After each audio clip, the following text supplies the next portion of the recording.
À Beni, une opération FARD qui s'annonce dans la confusion, grande méfiance. La hiérarchie militaire des FARD se bouscule vers Beni.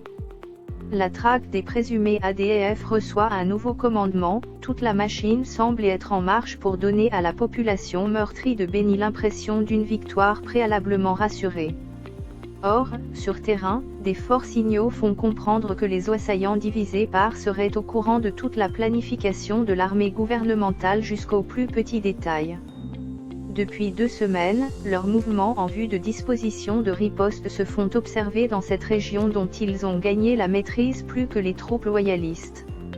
Une question pertinente consiste justement à s'interroger au comment sont-ils capables de pénétrer même les secrets les plus ultras de la défense nationale congolaise. Pourtant, du côté de l'officiel, on sombre de paradoxe en paradoxe, les troupes s'apprêtent une fois de plus à se lancer dans les opérations sur terrain dans une incertitude stratégique totale, les services de renseignement de l'État ne sont toujours jamais parvenus à localiser avec exactitude les assaillants ni à les identifier avec précision, l'armée officielle manque toute connaissance sur les points de leur passage, ni sur les lieux exacts de leur retranchement, encore moins sur leur voies d'exfiltration et d'infiltration ainsi que sur les réseaux de leur ravitaillement. Qui oserait nous contredire à ce sujet? S'il y en a un qui peut le faire, alors il faut qu'il édifie les opinions en répondant clairement à ces questions toujours en suspens qui ont amené la population locale à perdre la confiance dans ses dirigeants. D'où, la vérité est que la prochaine opération de grande envergure annoncée par l'armée FARD inquiète plus qu'elle ne rassure, on a peur de se retrouver devant un théâtre qui tournera en dérision le peu qui reste de l'espoir de vivre dans la région de Beni.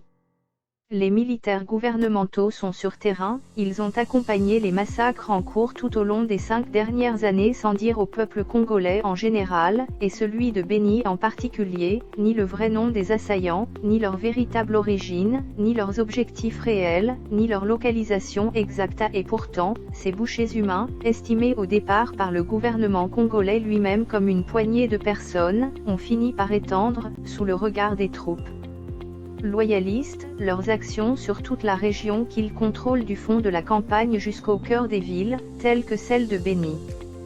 D'aucuns ouvrent les yeux pour surveiller que les gros moyens militaires de l'État en train d'être engagés dans un contexte plein d'imprécisions, ne soient une énième stratégie des complices nationaux de balkanisation du pays destinée à ravitailler les ennemis, en vue de les doter des moyens nécessaires pour conclure la victoire des comploteurs.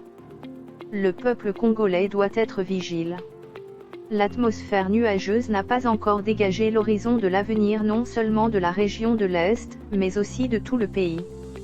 Voilà qu'un Jean-Pierre Bemba est encore rappelé sans raison convaincante à la CPI, les géants G7 du monde poursuivent des discussions opaques sur le destin de la RD Congo, le soutien ouvert des autorités du pays aux envahisseurs au détriment des autochtones, anéantissement délibéré des résistances autochtones pour laisser libre mouvement aux forces d'invasion. À aucun de ces faits n'est certes isolé.